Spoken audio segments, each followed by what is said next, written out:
Okay, David from Redneck Garage. Truthfully, yesterday was one of those while I'm in there days.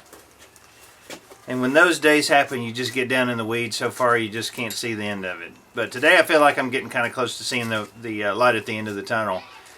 One of the... A while I'm in there day is a day like, well, while I'm putting the front end back together, I can go ahead and start doing the brakes.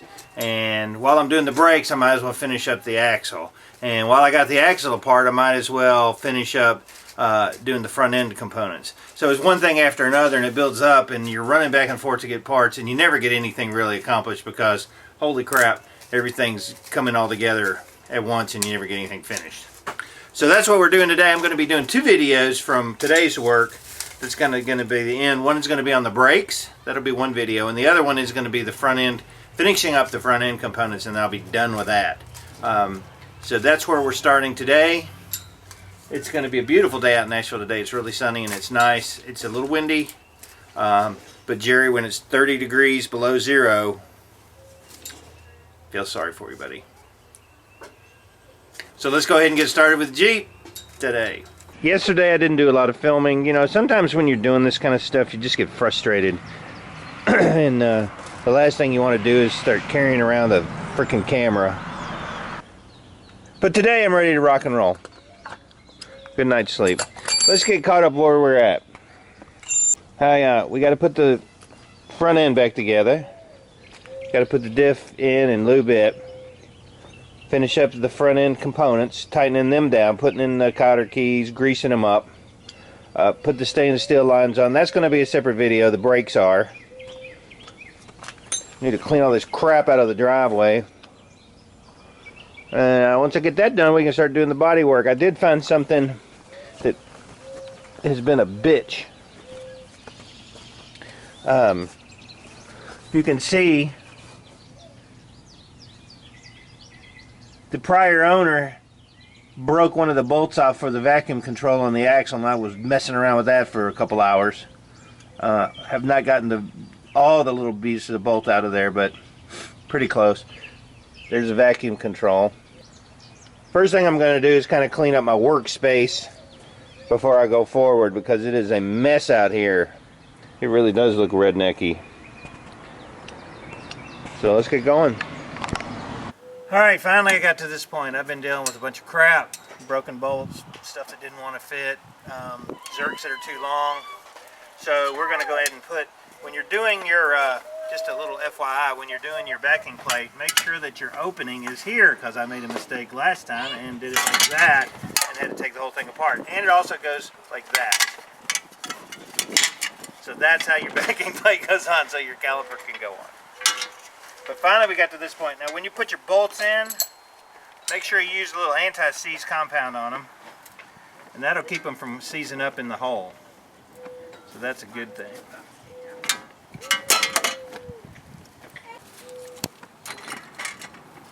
That will not work.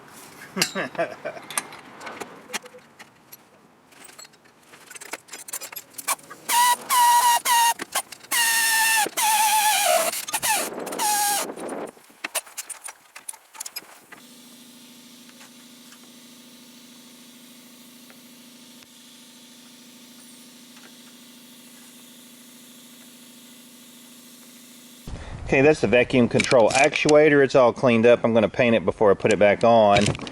It was pretty nasty, but I did test it.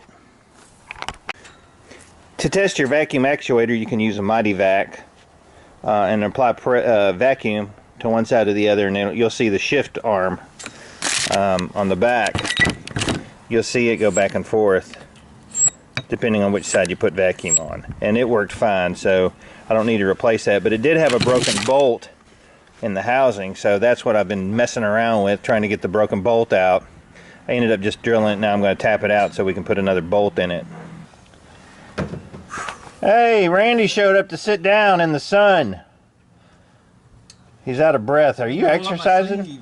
Huh? Let me roll up my sleeves. Oh yeah, he's working hard. Yeah, gotta get some vitamin D. Did you ride your bicycle? Yes. Oh, well, no wonder he's out of breath. He's too old to ride a bike. Alright, back to the bolt. Awesome.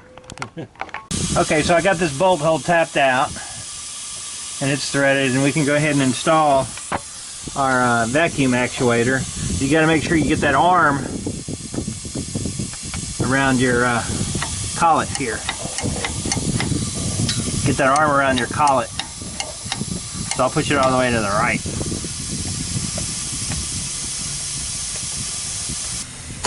Alright, so we're going to go ahead and tighten these down.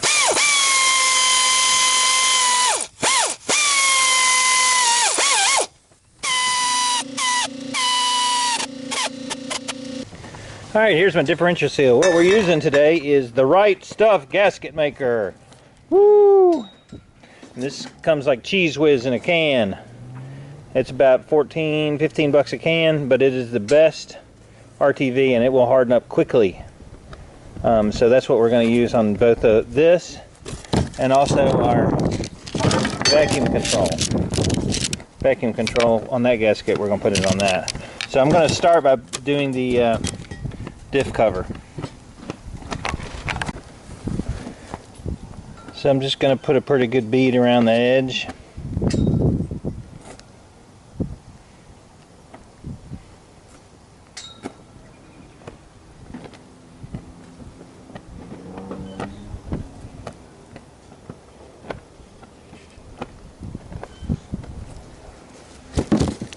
Alright, we got a good bead.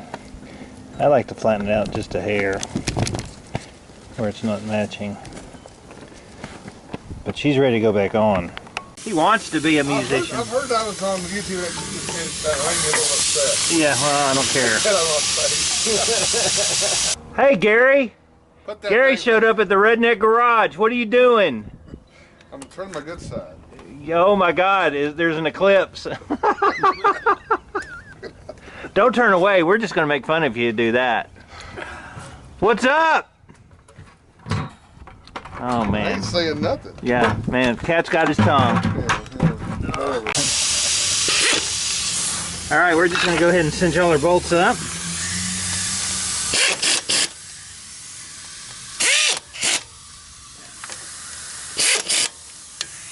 Oh, yeah. She's coming out. My ear line off. All right, I got my little pumper dumper. Let me get out of the way. You're on the stupid video.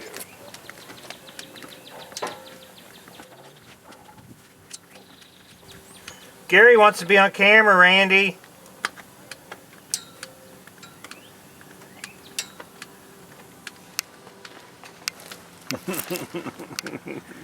Don't do that. You're hurting our creativity. This is creativity. It's like muting your music, Gary. Hey, do not photograph my old man's white tennis shoes. They're comfortable. I gotta buy some new ones. They don't look like old man. My wife says I can't wear They don't have Velcro, do they? Does it slip on? No, if they did, I could stick them on your face. You're just being mean, though.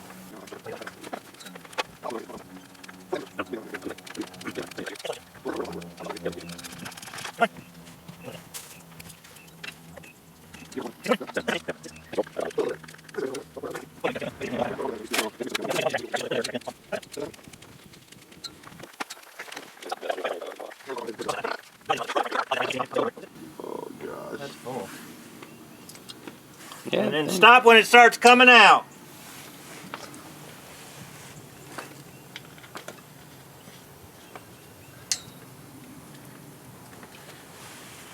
And that is full.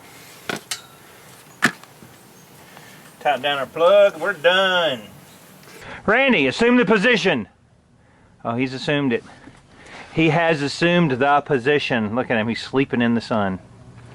He's like a big old hound dog. Alright, the front end is done. All the components are tightened up. Everything's greased. The rear end is put back together and filled with fluid. So that is going to be the end of this chapter for the rear end itself. We're done with it. That's not a rear end. Well, it's like a rear end. It's a front end on the rear end. You're the rear end. Yeah. That's the front end. This is the, okay, our front end assembly is complete. How about that? Does that make you feel better? Yeah. Now I'm just going to take some paint to it here in a little bit. I cleaned it off with the wire wheel, cleaned off the frame. I'll be doing that in a little bit.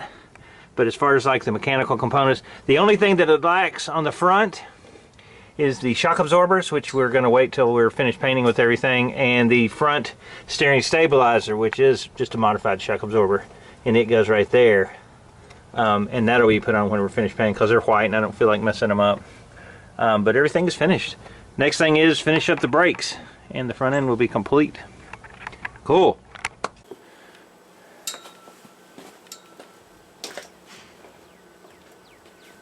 So that's it for the front end. Got it all finished up. Everything's greased, tightened up, got cotter pins and everything. All it lacks is the alignment shop. Next thing is finish up the brake, do the braking system, and that's going to be a separate video. Turn in some roaches!